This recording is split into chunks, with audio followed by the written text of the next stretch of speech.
ആദിയിൽ വചനമുണ്ടായിരുന്നു, വചനം ദൈവത്തോടു കൂടിയായിരുന്നു, വചനം ദൈവമായിരുന്നു.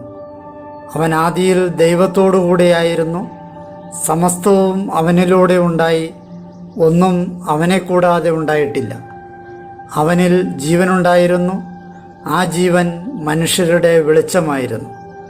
ആ വെളിച്ചം ഇരുളിൽ പ്രകാശിക്കുന്നു, അതിനെ കീഴടക്കുവാൻ ഇരുളിന് കഴിഞ്ഞില്ല.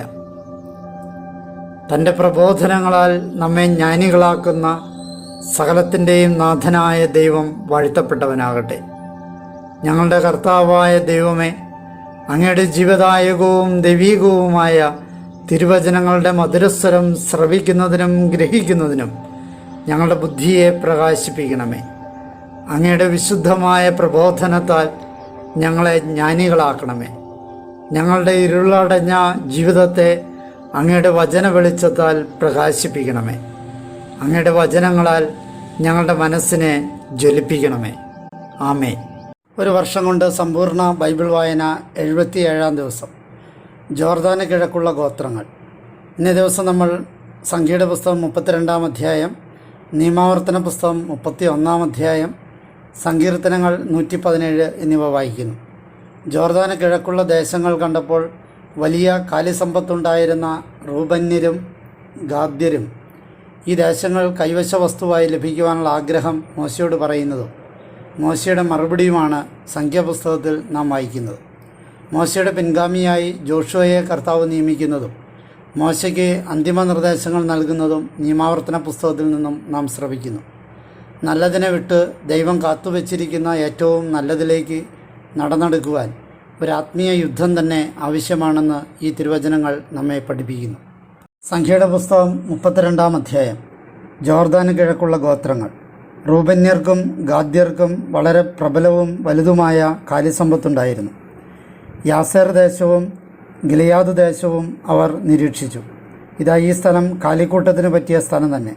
അതിനാൽ ഗാദ്യരും റൂബന്യരും വന്ന് മോശയോടും പുരോഹിതനായ എലയാസറിനോടും സമൂഹ നേതാക്കളോടും ഇപ്രകാരം പറഞ്ഞു: Ataroth, Dibon, Jazer, Nimrah, Heshbon, എലയാലെ, സെബാം, Nebo, Bayern എന്നീ പ്രദേശങ്ങൾ ഇസ്രായേൽ സമൂഹത്തിൻ്റെ മുമ്പാകെ കർത്താവ് പ്രഹരിച്ച ദേശം കാലിക്കൂട്ടത്തിന് പറ്റിയതാണ്. നിന്റെ ദാസർക്ക് കാലിക്കൂട്ടമുണ്ട് താനും. അവർ പറഞ്ഞു: നിന്റെ കണ്ണുകളിൽ ഞങ്ങൾ പ്രീതി കണ്ടെത്തിയെങ്കിൽ ഈ പ്രദേശം നിന്റെ ദാസർക്ക് കൈവശ വസ്തുവായി നൽകപ്പെടട്ടെ. നീ ഞങ്ങളെ ജോർദാൻ കടത്തരുതേ. ഗാദ്യരോടും റൂബന്യരോടും മോശ ചോദിച്ചു: നിങ്ങളുടെ സഹോദരന്മാർ യുദ്ധത്തിന് പോകുമ്പോൾ നിങ്ങൾക്ക് ഇവിടെ കഴിയണമെന്നോ? കർത്താവ് ഇസ്രായേലിற்கு നൽകുന്ന നാട്ടിലേക്ക് കടക്കുന്നതിൽ നിന്ന് അവരുടെ ഇച്ഛാശക്തി നിങ്ങൾ കെടുത്തുന്നത് എന്തുകൊണ്ട്?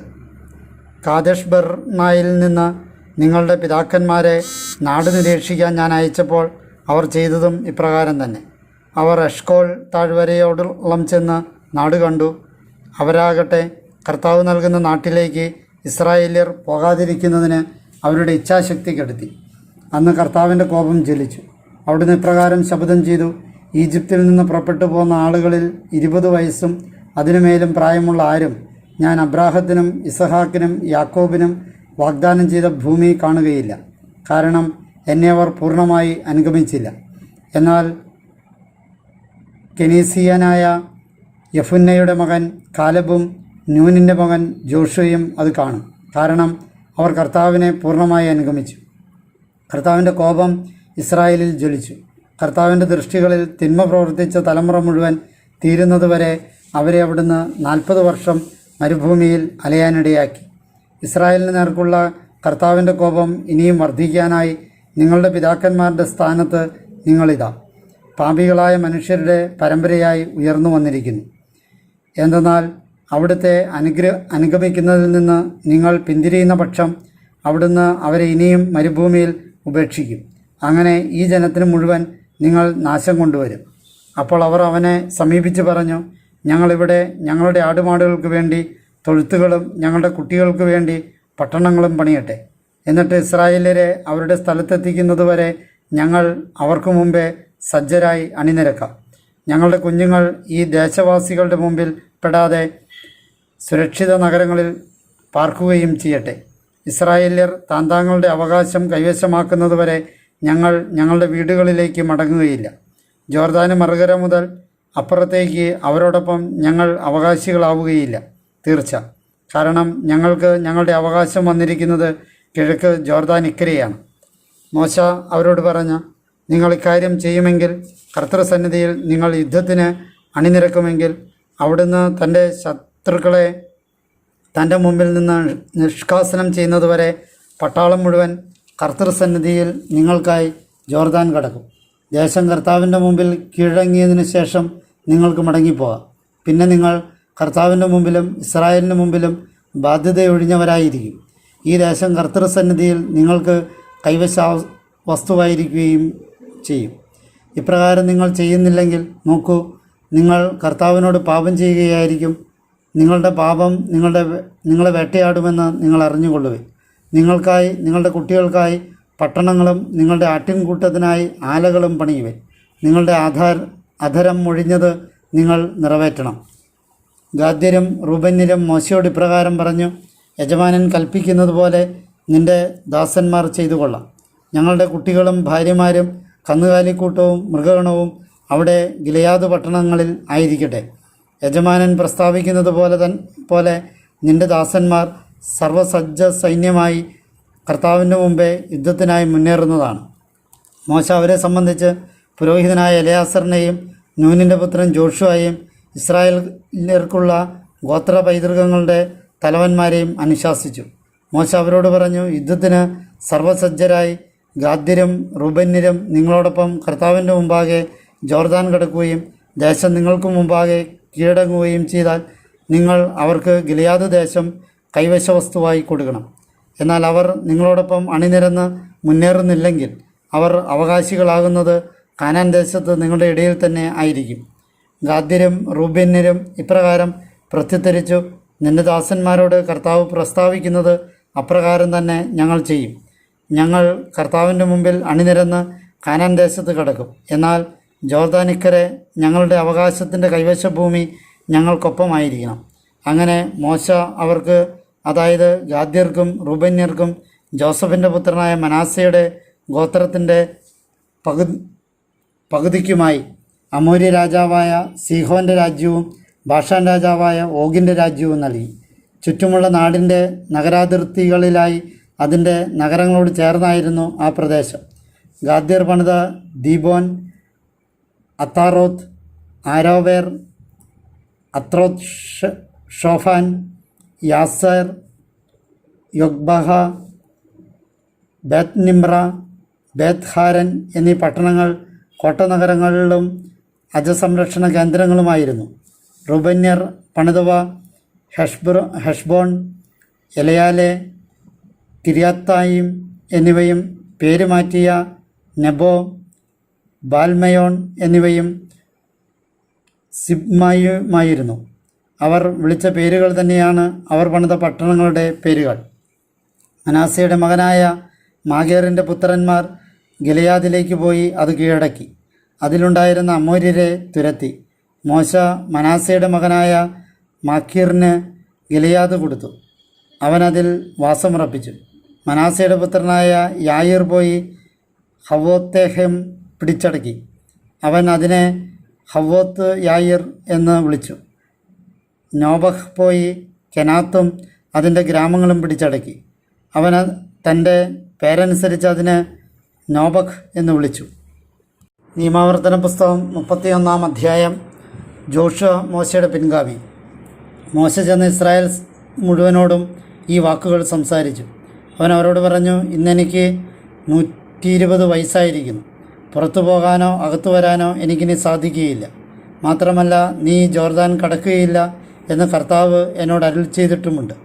നിങ്ങളുടെ ദൈവമായ കർത്താവായിരിക്കും നിനക്ക് മുമ്പേ കടക്കുന്നത്. അവിടുന്ന് തന്നെ നിൻ്റെ മുമ്പിൽ നിന്ന് ഈ ജനതയെ നശിപ്പിക്കും. നീ അവരെ അവകാശമാക്കും. കർത്താവ് പ്രസ്താവിച്ചിട്ടുള്ളതുപോലെ ജോഷുവ ആയിരിക്കും നിൻ്റെ മുമ്പേ കടക്കുന്നത്. കർത്താവ് നശിപ്പിച്ച അമോര്യ രാജാക്കന്മാരായ സീഹോനോടും ഓഗിനോടും അവരുടെ ദേശത്തോടും അവിടുന്ന് ചെയ്തതുപോലെ അവരോടും ചെയ്യും. കർത്താവ് നിങ്ങളുടെ മുമ്പിലേക്ക് അവരെ ഏൽപ്പിച്ചു തരുമ്പോൾ ഞാൻ നിങ്ങളെ അനുശാസിച്ച ഓരോ കൽപ്പനയും അനുസരിച്ച് നിങ്ങൾ അവരോട് വർത്തിക്കണം. നിങ്ങൾ ശക്തരായിരിക്കുവിൻ, ധീരരുമായിരിക്കുവിൻ. നിങ്ങൾ ഭയപ്പെടേണ്ട, അവരുടെ മുമ്പിൽ പരിഭ്രമിക്കുകയും വേണ്ട. എന്തെന്നാൽ നിൻ്റെ ദൈവമായ കർത്താവാണ് നിൻ്റെ കൂടെ നടക്കുന്നവൻ. അവിടുന്ന് നിന്നെ കൈവിടുകയില്ല, ഉപേക്ഷിക്കുകയുമില്ല. അനന്തരം മോശ ജോഷുവയെ വിളിച്ച് ഇസ്രായേലിനെ മുഴുവൻ കൺമുമ്പാകെ അവനോട് പറഞ്ഞു, ശക്തനായിരിക്കുക, ധീരനുമായിരിക്കുക.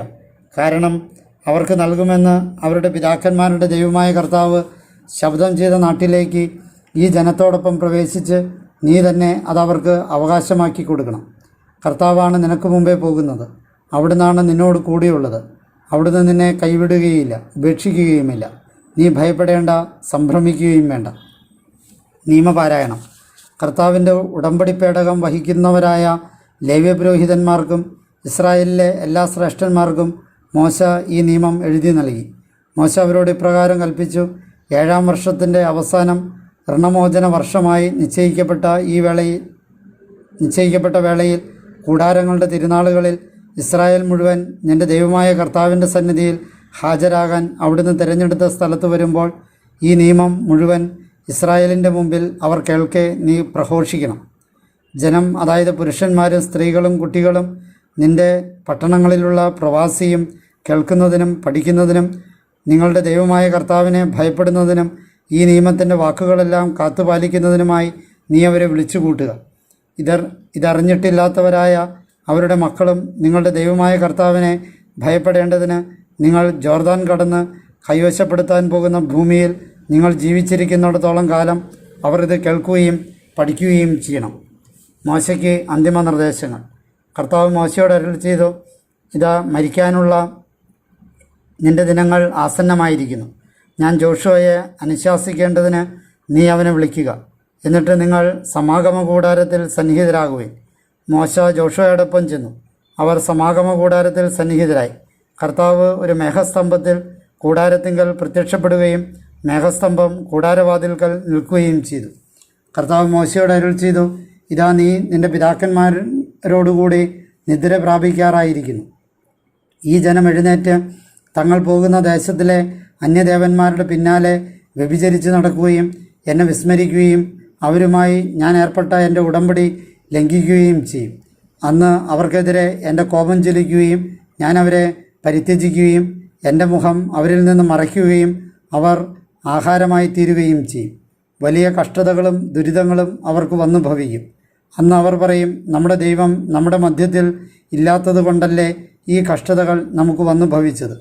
അന്നവർ ചെയ്ത എല്ലാ തിന്മകളെയും പ്രതി ഞാൻ എൻ്റെ മുഖം നിശ്ചയമായും മറയ്ക്കും. കാരണം അന്യദേവന്മാരുടെ നേരെ അവർ തിരിഞ്ഞിരിക്കുന്നു. അതിനാൽ നിങ്ങൾ ഇപ്പോൾ ഈ ഗാനമെഴുതി ഇസ്രായേല്യരെ പഠിപ്പിച്ച് അവരുടെ അധരത്തിൽ അത് നിക്ഷേപിക്കുവിൻ. അതുവഴി ഈ ഗാനം ഇസ്രായേല്യർക്കെതിരെ എനിക്കുള്ള സാക്ഷ്യമായിരിക്കും. ഞാൻ അവരുടെ പിതാക്കന്മാരോട് ശബ്ദം ചെയ്ത പാലും തേനും ഒഴുകുന്ന നാട്ടിലേക്ക് അവരെ കൊണ്ടുവരികയും അവർ ഭക്ഷിച്ച് തൃപ്തരാകുകയും തടിച്ച് കൊഴുക്കുകയും ചെയ്യുമ്പോൾ അവർ അന്യദേവന്മാരിലേക്ക് തിരിഞ്ഞ് അവരെ സേവിക്കും. അങ്ങനെ അവർ എന്നെ പരിത്യജിക്കുകയും എൻ്റെ ഉടമ്പടി ലംഘിക്കുകയും ചെയ്യും. അനേകം തിന്മകളും ദുരിതങ്ങളും അവർക്ക് വന്നു ഭവിക്കുമ്പോൾ ഈ ഗാനം അവർക്ക് മുമ്പിൽ സാക്ഷ്യമായി സംസാരിക്കും. എന്തെന്നാൽ അവൻ്റെ സന്തതിയുടെ അധരത്തിൽ നിന്ന് അത് വിസ്മരിക്കപ്പെടുകയില്ല. ഞാൻ ശപഥം ചെയ്ത നാട്ടിലേക്ക് അവരെ കൊണ്ടുവരുന്നതിന് മുമ്പേ അവർ നിരൂപിക്കുന്ന പദ്ധതി ഇന്ന് തന്നെ ഞാൻ അറിയുന്നു. മോശ ആ ദിവസം തന്നെ ഈ ഗാനമെഴുതി ഇസ്രായേല്യരെ പഠിപ്പിച്ചു. നൂനിൻ്റെ മകനായ ജോഷുവയോട് അവിടുന്ന് കൽപ്പിച്ചരുൾ ചെയ്തു: ശക്തനായിരിക്കുക, ധീരനുമായിരിക്കുക. എന്തെന്നാൽ ഞാൻ ഇസ്രായേല്യരോട് ശപഥം ചെയ്ത നാട്ടിലേക്ക് അവരെ നയിക്കുന്നത് നീയായിരിക്കും. ഞാൻ നിന്നോടുകൂടെ ഉണ്ടായിരിക്കും. മോശ ഈ നിയമത്തിൻ്റെ വാക്കുകളെല്ലാം പൂർണ്ണമായും ഒരു പുസ്തകത്തിൽ എഴുതി തീർത്തപ്പോൾ കർത്താവിൻ്റെ ഉടമ്പടി പേടകം വഹിച്ചിരുന്ന ലേവായരോട് ഇപ്രകാരം കൽപ്പിച്ചു: ഈ നിയമഗ്രന്ഥമെടുത്ത് നിങ്ങളുടെ ദൈവമായ കർത്താവിൻ്റെ ഉടമ്പടി പേടകത്തിനരികെ വയ്ക്കുക. അവിടെ നിങ്ങൾക്കെതിരെ ഇതൊരു സാക്ഷ്യമായി തീരും. എന്തെന്നാൽ നിങ്ങളുടെ എതിർപ്പും ദുശാഠ്യവും എനിക്കറിയാം. ഇതാ, ഞാനിന്ന് നിങ്ങളോടുകൂടെ ജീവനോടെ ഇരിക്കുമ്പോൾ തന്നെ നിങ്ങൾ കർത്താവിനെ ധിക്കരിക്കുന്നവരായിരിക്കുന്നു. അങ്ങനെയെങ്കിൽ എൻ്റെ മരണശേഷം എത്ര അധികമായിരിക്കും. നിങ്ങളുടെ ഗോത്രങ്ങളുടെ എല്ലാ ശ്രേഷ്ഠന്മാരെയും മേൽനോട്ടക്കാരെയും എൻ്റെ അടുത്ത് വിളിച്ചു കൂട്ടുവിൻ. അവർ കേൾക്കെ ഈ വാക്കുകൾ ഞാൻ പറയുകയും അവർക്കെതിരെ ആകാശവും ഭൂമിയും സാക്ഷി നിർത്തുകയും ചെയ്യട്ടെ. എൻ്റെ മരണശേഷം നിങ്ങൾ തീർത്തും വഷളാകുമെന്നും ഞാൻ നിങ്ങളെ അനുശാസിച്ച മാർഗത്തിൽ നിന്ന് നിങ്ങൾ വ്യതിചലിക്കുമെന്നും എനിക്കറിയാം. കർത്താവിൻ്റെ ദൃഷ്ടികളിൽ നിങ്ങൾ തിന്മ ചെയ്ത് നിങ്ങളുടെ കരവേലയാൽ അവിടുത്തെ പ്രകോപിപ്പിച്ചതിനാൽ അവസാനകാലം തിന്മ നിങ്ങളെ നേരിടും. മോശയുടെ കീർത്തനം. അനന്തരം മോശ ഇസ്രായേൽ സഭ മുഴുവനും കേൾക്കെ ഈ ഗാനശീലുകൾ അവസാനം വരെ ആലപിച്ചു. സങ്കീർത്തനങ്ങൾ 117. സാർവത്രിക സ്തുതി. സകല ജനതകളെ കർത്താവിനെ സ്തുതിക്കുവൻ, സകല ജനപദങ്ങളെ അവിടുത്തെ പ്രകീർത്തിക്കുവൻ. എന്തെന്നാൽ നമ്മുടെ മേൽ അവിടുത്തെ കാരുണ്യം പ്രബലമാണ്, കർത്താവിൻ്റെ വിശ്വസ്തത ശാശ്വതമാണ്. ഹല്ലേലൂയ.